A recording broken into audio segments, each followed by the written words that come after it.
This video looks at writing the equations of hyperbolas, and this is considerably harder than the two previous ones. Still two forms. Now, instead of the plus of the ellipses, we have a minus, and instead of the simple sine and cos, we have sec, which of course is 1 over cos, and tan. Again, both shift in the x and the y dimensions when the hyperbola isn't centered on the origin, just as in all other cases, subtracted for the standard form, added for the parametric form. And like the ellipse and the circle before them, the key point is that center.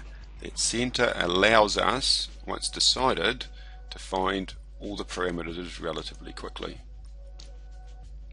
It allows us to find the x and the y shift.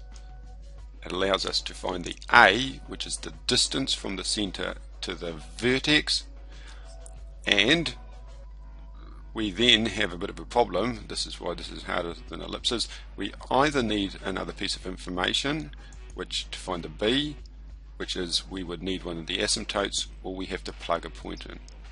The asymptotes, and this is given to you in the formula sheet, run at plus or minus b over a for their slope. Of course, they'll have a shift. This will be minus a 2 or 3 or whatever, but it's the slope tells you b over a. So if you have the a and you have the gradient of the asymptote, then you can calculate the b. Normally you won't, however, and then we'll have to use some other technique. This all assumes that the hyperbola is lying on the x-axis, and of course a lot of the time it lies in the y-axis. And what do we do then? Well, this time the x and the y swap position in the formulas, and it's quite different from the ellipses. The x swaps with the y, and that the a stays with that position in the formula. And when we do it in parametric form, the a now moves to the y and the b moves to the x, because the distance a is not how much you are moving in the x direction, it's how far from the center to the vertex, which is changed when we rotated the hyperbola. Very important when we get a rotated hyperbola that we remember that the a goes with the front of the equation, which is no longer x for that vertical one. The b, of course, is also sideways, and if we're given the asymptotes equation, it was y equals plus and minus b over a, and I've swapped the x and the y, and now when I rearrange them we get plus or minus a over b.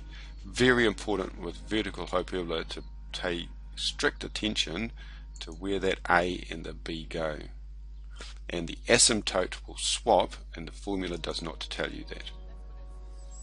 So if we have 3 points, can we find an equation of a hyperbola? Well, no, we can't. As with an ellipse, we can write an infinite number. There's 2 of them there, so we need some more information, or we need to make a decision that pins the hyperbola in place. Okay, we're going to take 3 points, and normally we will be given 2 of them either vertically or horizontally in the same line, and in this case it's horizontal. That enables us to pin the hyperbola by assuming that those points are the vertices. From there we can find the center, and the rest follows pretty automatically. Let's do it. We've got 3 points, and they share a horizontal line, 1, 1 and 7, 1, so they have a center at 4, 1. And if we just assume that 1, 1 and 7, 1 are the vertices, then the rest of it falls into place.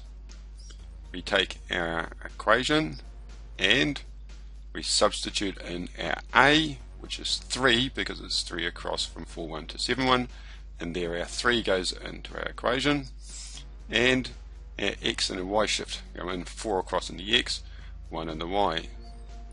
So we get very quickly 3/4 of the parameters just by finding that center, which we assume is between these 2 points, and we can assume that because they're on the same line. Now to find the b, if we're not given the asymptote, If we're given an asymptote, we just find it from the gradient, but if we're not, then we have no choice but to substitute in the value. That's the point 93, and we substitute it into our equation. X is 9, the y is 3, makes this true. We substitute it in, we solve, and we find b is 1.5. We can put that 1.5 back into our equation, and there we have it. That is the equation of the ellipse that goes through these 3 points if we assume that those are our vertices. And we can write that in parametric form as well. 3 in the x, 1.5 for the b, and the shift of 4 and 1. Here's another example with, this time, instead of the points sharing a horizontal line, 2 of the points share a vertical line. They're both at 9, and if we find their perpendicular bisector, then that is at x is equal to 1, halfway between minus 1, y is equal to 1, halfway between minus 1 and 3. That means that point is on the perpendicular bisector. It must be, by symmetry, the vertex. If we have 2 points that are on the same vertical line, then their perpendicular bisector finds the vertex. But while we have the vertex here, we don't have the vertex here. We don't know how far it is from here to here. And what we're going to do in this case is we're just going to assume it's this distance. We don't know that, so we're going to set the center arbitrarily to 3, 1, and that is what we put in.